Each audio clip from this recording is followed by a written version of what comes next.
Hello ಸ್ನೇಹಿತರೆ, ಹೇಗಿದ್ದೀರಾ? Welcome to ಮಧು ಸಂಸಾರಸಾಗರ. ಇವತ್ತು ನನ್ನ ಮಕ್ಕಳಿಗೆ ಸ್ವಲ್ಪ ಸಣ್ಣ ಹಸಿವಾಗ್ತಾ ಇದೆಯಂತೆ. ಸಂಜೆ ಟೈಮ್ ಸ್ಕೂಲಿಂದ ಬಂದ ತಕ್ಷಣ ಏನಾದರೂ ತಿಂದರೆ ಅವ್ರಿಗೆ ಖುಷಿ ಆಗುತ್ತೆ. ಹಾಗಾಗಿ ಇವತ್ತು ಪಾಲಕ್ ತಂದಿದ್ದೆ. ಪಾಲಕ್ನ ಜಾಸ್ತಿನೇ ತಂದಿದ್ದೆ. ಪಾಲಕ್ ಪನ್ನೀರ್ ಮಾಡೋಣ ಅಂತ ಅಂದ್ಬಿಟ್ಟು ನೋಡಿ ಇಷ್ಟು ಪಾಲಕ್ ತಂದಿದ್ದೆ. ಅದರಲ್ಲಿ ನಾನು ದೊಡ್ಡ ದೊಡ್ಡ ಪಾಲಕ್ ಸೊಪ್ಪನ್ನು, ಪಾಲಕ್ ಎಲೆಗಳನ್ನ ಆರಿಸಿ ತೊಳೆದು ಇಟ್ಕೊಂಡಿದ್ದೀನಿ. ನೋಡಿ ಇಷ್ಟನ್ನ ಒಂದೆರಡು ಕಟ್ ತಂದಿದ್ದೆ. ಹಾಗಾಗಿ ಸ್ವಲ್ಪ ಅದರಲ್ಲಿ ತೊಗೊಳ್ಳೋಣ ತಂದ್ಬಿಟ್ಟು ಏನು ಮಾಡೋದು ಸ್ನ್ಯಾಕ್ಸ್ ಅಂತ ಯೋಚನೆ ಮಾಡಿದಾಗ ಪಾಲಕ್ ಪತ್ರೊಡೆ ಮಾಡೋಣ ಅಂತ ಅನ್ನಿಸ್ತು. ತುಂಬಾ ಚೆನ್ನಾಗಿರುತ್ತೆ. ಅದು ಬಿಸಿ ಬಿಸಿಯಾಗಿದ್ದರೆ ಸಖತ್ತಾಗಿರುತ್ತೆ. ಬನ್ನಿ, ಇಲ್ಲಿ ತೊಳೆದು ಇಟ್ಕೊಂಡಿದ್ದೀನಿ. ಒಂದು ಸ್ವಲ್ಪ ಎಲೆಗಳನ್ನ, ದೊಡ್ಡ ದೊಡ್ಡ ಎಲೆಗಳನ್ನ ತೊಗೊಳ್ಳಿ. ಒಂದು ಪುಟ್ಟ ಬೌಲಲ್ಲಿ ನಾನು ಕಡಲೆ ಹಿಟ್ಟನ್ನು ತೊಗೊಳ್ತಾ ಇದ್ದೀನಿ. ಕಡಲೆ ಹಿಟ್ಟು ಮತ್ತು 1 ಸ್ಪೂನಷ್ಟು ನಾನು ಅಕ್ಕಿ ಹಿಟ್ಟನ್ನ ತೊಗೊಂಡಿದ್ದೀನಿ. ಇಲ್ಲಿ ಸ್ವಲ್ಪ 1 ಸ್ಪೂನಷ್ಟು ಎಳ್ಳನ್ನು ತೊಗೊಂಡಿದ್ದೀನಿ. ಎಳ್ಳನ್ನು ಹಾಕೋದ್ರಿಂದ ಒಳ್ಳೆ ಟೇಸ್ಟ್ ಕೊಡುತ್ತೆ. ಮತ್ತು 1 ಸ್ಪೂನಷ್ಟು ಜೀರಿಗೆನ ತೊಗೊಂಡಿದ್ದೀನಿ. ಜೀರಿಗೆ ಹಾಕೋದ್ರಿಂದ ಕಡಲೆ ಹಿಟ್ಟು ಕೆಲವ್ರಿಗೆ ಆಗಲ್ಲ ಅಲ್ವಾ, ಒಂಥರ ಗ್ಯಾಸ್ ಥರ ಆಗುತ್ತೆ. ಹಂಗಾಗಿ ಜೀರಿಗೆ ಹಾಕೋದ್ರಿಂದ ಅದೆಲ್ಲ ಕೂಡ ಇದಾಗುತ್ತೆ. ಇವಾಗ ರುಚಿಗೆ ತಕ್ಕಷ್ಟು ಉಪ್ಪು, ಸ್ವಲ್ಪ ಅರಿಶಿನ ಹಾಕಿ ಚೆನ್ನಾಗಿ ಮಿಕ್ಸ್ ಮಾಡ್ಕೊಳ್ಳೋಣ. ಮಿಕ್ಸ್ ಮಾಡಿಕೊಂಡು ಸ್ವಲ್ಪನೇ ನೀರು ಹಾಕ್ಕೊಂಡು ನೀವು ಮಿಕ್ಸ್ ಮಾಡ್ಕೊಳ್ಬೇಕಾಗುತ್ತೆ. ಫಸ್ಟು ಡ್ರೈ ಮಿಕ್ಸ್ ಮಾಡ್ಕೊಳ್ಳಿ. ಇವಾಗ ನಾನು ಖಾರಕ್ಕೆ ಯಾವುದೇ ರೀತಿ ಇದನ್ನು ಖಾರದ್ದು ಮೆಣಸಿನ್ಕಾಯಿ ಪುಡಿ ಆಗಲಿ ಅಥವಾ ಹಸಿಮೆಣ್ಸಿನ್ಕಾಯಿ ಆಗಲಿ ಏನೂ ಹಾಕಿಲ್ಲ. ಯಾಕೆಂದರೆ ಇವಾಗಲೇ ನಾವು ಮಿಕ್ಸ್ ಮಾಡಿಬಿಟ್ರೆ ತುಂಬಾ ಒಂಥರ ಕೈ ಉರಿಯುತ್ತೆ. ಹಂಗಾಗಿ ನಾನು ಲಾಸ್ಟಲ್ಲಿ ಮಿಕ್ಸ್ ಮಾಡ್ಕೊಳ್ತೀನಿ. ನೋಡಿ ಈ ಥರ ಚೆನ್ನಾಗಿ 1 ಲೋಟದಷ್ಟು ನೀರು ಹಾಕಿ ಚೆನ್ನಾಗಿ ಮಿಕ್ಸ್ ಮಾಡ್ಕೊಳ್ಬೇಕು. ಎಷ್ಟು ಮಿಕ್ಸ್ ಮಾಡ್ತೀರಾ ಅಷ್ಟು ಚೆನ್ನಾಗಿ ಬರುತ್ತೆ. ಇವಾಗ ನಾನು ಖಾರಕ್ಕೆ ನೋಡಿ ಹಸಿಮೆಣ್ಸಿನ್ಕಾಯಿನ 1 ರೌಂಡು ನಾನು ಮಿಕ್ಸಿನಲ್ಲಿ ಪೌಡ್ರ್ ಮಾಡಿಕೊಂಡು ಒಂದು 3 ರಿಂದ 4 ಹಸಿಮೆಣ್ಸಿನ್ಕಾಯಿನ ಬಳಸ್ಕೊಂಡಿದ್ದೀನಿ. ಇದಕ್ಕೆ ಖಾರಕ್ಕೆ ಹಸಿಮೆಣ್ಸಿನ್ಕಾಯಿ ಹಾಕಿದ್ರೆ ತುಂಬ ಚೆನ್ನಾಗಿರುತ್ತೆ. ತಿನ್ನಲ್ಲ ಅನ್ನೋರು ಒಣಮೆಣ್ಸಿನ್ಕಾಯಿ ಪುಡಿ ಬೇಕಾದರೂ ಹಾಕ್ಕೊಳ್ಬೋದು. ಇಲ್ಲಿ ಜೀರಿಗೆ, ಎಳ್ಳು, ಹಸಿಮೆಣ್ಸಿನ್ಕಾಯಿ ಎಲ್ಲ ಹಾಕಿರೋದ್ರಿಂದ ಒಂದು ಒಳ್ಳೆ ಟೇಸ್ಟ್ ಕೊಡುತ್ತೆ. ಈ ಗುಜರಾತಲ್ಲೆಲ್ಲ ಡೋಕ್ಲಾ ಅಂತ ಮಾಡ್ತಾರಲ್ಲ, ಅದೇ ಥರ ಟೇಸ್ಟ್ ಕೊಡುತ್ತೆ ಸ್ನೇಹಿತರೆ. ಖಂಡಿತವಾಗ್ಲೂ ಒಂದ್ಸಲಿ ಮಾಡಿ ನೋಡಿ, ತುಂಬಾ ಚೆನ್ನಾಗಿರುತ್ತೆ. ಇದನ್ನು ಯಾವ ಥರ ನೀವು ಕಲಿಸ್ಬೇಕಂತಂದರೆ, ಒಂಥರ ಮೇಲಿಂದ ಹಾಕ್ತಾಯಿದ್ರೆ ದೋಸೆ ಇಡ್ಲಿ ಹಿಟ್ಟು ಮಾಡ್ತೀವಲ್ವ, ಆ ಥರ ನೀವು ಕನ್ಸಿಸ್ಟೆನ್ಸಿಲಿ ಮಾಡ್ಕೋಬೇಕಾಗುತ್ತೆ. ಏಕೆಂದರೆ ಎಲೆ ಮೇಲೆಲ್ಲ ಹಾಕಬೇಕಲ್ವ, ಹಂಗಾಗಿ ಇನ್ನೊಂದು ಸ್ವಲ್ಪ ಗಟ್ಟಿ ಆಯಿತು ಅನಿಸ್ತು. ಹಂಗಾಗಿ ನೀರು ಹಾಕಿ ಚೆನ್ನಾಗಿ ನಾವು ಮಿಕ್ಸ್ ಮಾಡ್ಕೊಳ್ಳೋಣ.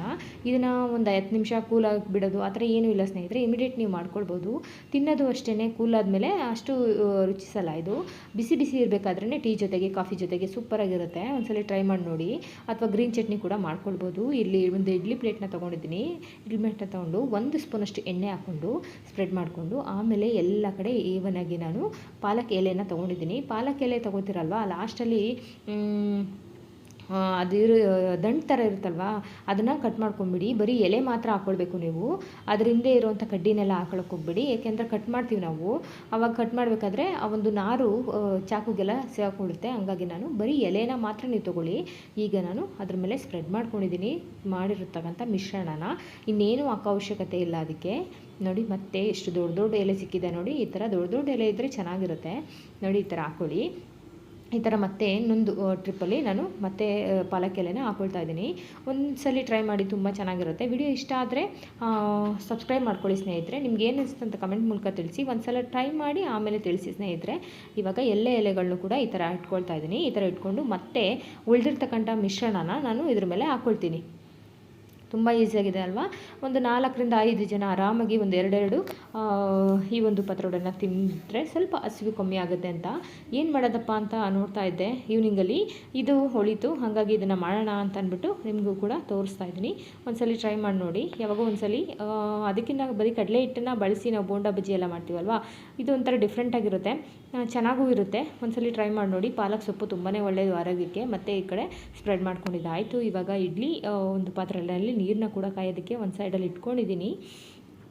ನೋಡಿ ಈ ಥರ ಕಾಯೋದಕ್ಕೆ ಇಟ್ಕೊಂಡು ಇವಾಗ ನಾನು ಆ ಒಂದು ಪ್ಲೇಟ್ನ ಅಲ್ಲಿ ಪ್ಲೇಸ್ ಮಾಡಿ ಒಂದು 10 ನಿಮಿಷ ಹೈ ಫ್ಲೇಮಲ್ಲಿ ಇಟ್ಕೊಂಡು ಬೇಕ್ ಮಾಡ್ಕೊಳ್ಳಿ. ಆಮೇಲೆ ಒಂದು 5 ನಿಮಿಷ ಲೋ ಫ್ಲೇಮಲ್ಲಿ ಇಟ್ಕೊಂಡ್ರೆ ಬಿಸಿ ಬಿಸಿ ಆದ ಪಾಲಕ್ ಪತ್ರೊಡೆ ರೆಡಿ ಆಗುತ್ತೆ. ಇನ್ನು ಮುಗ್ದಿಲ್ಲ. ಲಾಸ್ಟಲ್ಲಿ ಇದನ್ನು ನಾವು ತವದ ಮೇಲೆ ಕಟ್ ಮಾಡಿ ಇದು ಮಾಡಬೇಕಾಗುತ್ತೆ. ಅದನ್ನು ಕೂಡ ನಿಮಗೆ ತೋರಿಸ್ತೀನಿ. ನೋಡಿ ಇವಾಗ ಒಂದು 15 ನಿಮಿಷ ಆಗಿದೆ ಅಲ್ವಾ. ಇವಾಗ ನಿಮಗೆ ತೋರಿಸ್ತೀನಿ ಎಷ್ಟು ನೀಟಾಗಿ ಪರ್ಫೆಕ್ಟಾಗಿ ರೆಡಿ ಆಗಿದೆ ಅಂತ. ಸಖತ್ತಾಗಿರುತ್ತೆ ಸ್ನೇಹಿತರೆ. ನೋಡಿ ಈ ಥರ ರೆಡಿಯಾಗಿದೆ. ಈಗ ಇದನ್ನು ಮುಟ್ಟಿ ನಿಮಗೆ ತೋರಿಸ್ತೀನಿ. ಎಲ್ಲೂ ಅಂಟಲ್ಲ. ನೋಡಿ ಈ ಥರ ಆಗಿರಬೇಕು ಪರ್ಫೆಕ್ಟಾಗಿ. ಓಕೆನಾ. ಈಗ ಇದನ್ನು ಕೂಲಾಗೋದಕ್ಕೆ ಬಿಟ್ಬಿಡೋಣ. ಕೂಲಾಗೋದಕ್ಕೆ ಬಿಟ್ಟು ಅಂದರೆ ಪೂರ್ತಿ ಕೂಲಾಗೋವರೆಗೂ ವೆಯ್ಟ್ ಮಾಡೋ ಅವಶ್ಯಕತೆ ಇಲ್ಲ ಸ್ನೇಹಿತರೆ. ಇದನ್ನು ಬಿಸಿನಲ್ಲೇ ಕೂಡ ನೀವು ಕಟ್ ಮಾಡ್ಕೊಳ್ಬೋದು. ನೋಡಿ ಇವಾಗ ಆಗಿದೆ ಅಲ್ವಾ. ಇದನ್ನು ಕಟ್ ಮಾಡ್ಕೊಳ್ಳೋಣ. ಇದರಿಂದ ಈ ಪ್ಲೇಟ್ನ ರಿಮೂವ್ ಮಾಡಿಕೊಂಡು ಆಮೇಲೆ ಒಂದು ಚಾಕುವಿನ ಸಹಾಯದಿಂದ ಇದನ್ನು ಕಟ್ ಮಾಡ್ಕೊಳ್ಳೋಣ. ನೀಟಾಗಿ ಬರುತ್ತೆ. ಒಳ್ಳೆ ಮೈಸೂರು ಪಾಕ್ ಕಟ್ ಮಾಡ್ತೀವಲ್ವ, ಆ ಥರ ಬರುತ್ತೆ ಸ್ನೇಹಿತರೆ. ಇಲ್ಲಿ ಅಕ್ಕಿ ಹಿಟ್ಟನ್ನು ಬಳಸ್ಕೊಂಡಿದ್ದೀವಿ, ಕಡಲೆ ಹಿಟ್ಟನ್ನು ಬಳಸಿರೋದ್ರಿಂದ ನೀಟಾಗಿ ಎರಡೂ ಕೂಡ ಬ್ಲೆಂಡ್ ಆಗಿದೆ. ಬ್ಲೆಂಡ್ ಆಗಿ ಚೆನ್ನಾಗಿ ಕಟ್ ಆಗ್ತಾ ಇದೆ ನೋಡಿ. ಅದೇ ನಾನು ನಿಮಗೆ ಹೇಳ್ದಂಗೆ ಆ ಒಂದು ಹಿಂದೆಗಡೆ ನಾರು ಇರುತ್ತಲ್ವ ಸೊಪ್ಪಿಂದು ಅದನ್ನು ಹಾಕೋಕೆ ಹೋಗ್ಬಿಡಿ, ಬರೀ ಎಲೆ ಮಾತ್ರ ಹಾಕ್ಕೊಳ್ಳಿ. ಈ ಥರ ಕಟ್ ಮಾಡಬೇಕಾದ್ರೆ ನಿಮಗೆ ಆ ನಾರು ಹಾಕಿದ್ರೆ ಏನಾಗುತ್ತೆ, ಮಧ್ಯದಲ್ಲಿ ಚಾಕುಗೆ ಸಿಗಾಕೊಳ್ಳುತ್ತೆ ಅಷ್ಟೇ. ನೋಡಿ ಈ ಥರ ಪೂರ್ತಿಯಾಗಿ ಎಲ್ಲನೂ ಕೂಡ ಕಟ್ ಮಾಡಿಕೊಂಡು ತವನೂ ಕೂಡ ಕಾಯೋದಕ್ಕೆ ಇಟ್ಕೊಂಡು ಇಲ್ಲಿ ಮಕ್ಕಳಿಗೆ ಮಾಡ್ತಾ ಇರೋದ್ರಿಂದ ನಾನಿಲ್ಲಿ ತುಪ್ಪನ ಬಳಸ್ತಾ ಇದ್ದೀನಿ. ನೋಡಿ ಎಷ್ಟು ನೀಟಾಗಿ ಪರ್ಫೆಕ್ಟಾಗಿ ಮೈಸೂರು ಪಾಕ್ ಥರ ಕಟ್ಟಾಗಿದೆ ಅಲ್ವಾ, ಸಕ್ಕತ್ತಾಗಿದೆ ಸ್ನೇಹಿತರೆ. ಈ ಟೈಮಲ್ಲೇ ಬೇಕಾದರೆ ಟೇಸ್ಟ್ ನೋಡಿ ಎಷ್ಟು ಚೆನ್ನಾಗಿರುತ್ತೆ ಅಂತ. ಈಗ ನಾನಿಲ್ಲಿ ತವನ ಕಾಯೋದಕ್ಕೆ ಇಟ್ಕೊಂಡಿದ್ದೀನಿ. ತವನ ಕಾಯೋದಕ್ಕೆ ಇಟ್ಕೊಂಡು 1 ಸ್ಪೂನಷ್ಟು ತುಪ್ಪ ಹಾಕ್ಕೊಳ್ತಾ ಇದ್ದೀನಿ. ನೀವು ಯಾವುದೇ ರೀತಿ ಎಣ್ಣೆ ಬೇಕಾದರೂ ನೀವು ಬಳಸ್ಕೊಳ್ಬೋದು. ಮಕ್ಕಳಿಗೆ ಮಾಡ್ತಾ ಇರೋದ್ರಿಂದ ಯಾವುದೇ ರೆಸಿಪಿ ಮಾಡಿದ್ರು ನಾನು ಮಕ್ಳಿಗೆ ಮಾಡಿದ್ರೆ ನಾನು ತುಪ್ಪದಲ್ಲೇ ಮಾಡ್ಕೊಡ್ತೀನಿ ಅವ್ರಿಗೆ. ಹಂಗಾಗಿ ನೋಡಿ ಇಟ್ಕೊಂಡು ನೀಟಾಗಿ ಆ ಒಂದು ಎಲ್ಲ ಕಡೆಗೂ ಸ್ಪ್ರೆಡ್ ಆಗಬೇಕಲ್ವ, ಹಾಗಾಗಿ ರೆಡಿ ಮಾಡ್ಕೊಳ್ತಾ ಇದ್ದೀನಿ. ಎಲ್ಲನೂ ಕೂಡ ನೀಟಾಗಿ ಅರೇಂಜ್ ಮಾಡಿಕೊಂಡು ಎರಡೂ ಕಡೆ ಬೇಕ್ ಮಾಡಿಕೊಂಡ್ರೆ ಸೂಪರಾಗಿರುವಂಥ ಒಂದು ಪಾಲಕ್ ಪತ್ರೊಡೆ ರೆಡಿ ಆಗುತ್ತೆ ಸ್ನೇಹಿತರೆ. ಇದಕ್ಕೆ ಗ್ರೀನ್ ಚಟ್ನಿ ಬೇಕಾದರೂ ಮಾಡ್ಕೊಳ್ಳಿ, ಹಿಂಗೆ ತಿನ್ಬೋದು. ಎಲ್ಲ ಮಸಾಲೆ ಕೂಡ ಇದರಲ್ಲೇ ಆ್ಯಡ್ ಆಗಿದೆ. ಅಥವಾ ಚಟ್ನಿ ಬೇಕು ಅಂದರೆ ಸಾಸ್ ಇತ್ತು ಅಂದರೆ ಸಾಸ್ ಜೊತೆಗೂ ಕೂಡ ನೀವು ತಿನ್ಬೋದು. ಅಥವಾ ಚಟ್ನಿ ಯಾವುದಾದ್ರೂ ಗ್ರೀನ್ ಚಟ್ನಿ ಆಗ್ಬೋದು, ತೆಂಗಿನಕಾಯಿ ಚಟ್ನಿ ಆಗ್ಬೋದು ಮಾಡಿಕೊಂಡು ಇದ್ರ ಜೊತೆ ತಿಂದರೆ ಒಂದು ಸಣ್ಣ ಹಸಿವಿನ ನೀಗಿಸುವಂಥ ಶಕ್ತಿ ಇದೆ ಅಂತಲೇ ಹೇಳ್ಬೋದು. ತುಂಬ ಚೆನ್ನಾಗಿರುತ್ತೆ, ಟೇಸ್ಟು ಕೂಡ ಮಕ್ಳಿಗೆ ತುಂಬ ಇಷ್ಟ ಆಗುತ್ತೆ. ಒಂದ್ಸಲಿ ಮಾಡಿ ಟ್ರೈ ಮಾಡಿ ಹೇಗೆ ಬಂತು ಅಂತ ತಿಳಿಸಿ. ಇಷ್ಟ ಆಗ್ತಾಯಿದ್ರೆ ವಿಡಿಯೋ ಸಬ್ಸ್ಕ್ರೈಬ್ ಆಗಿ. Thank you for watching. Thank you.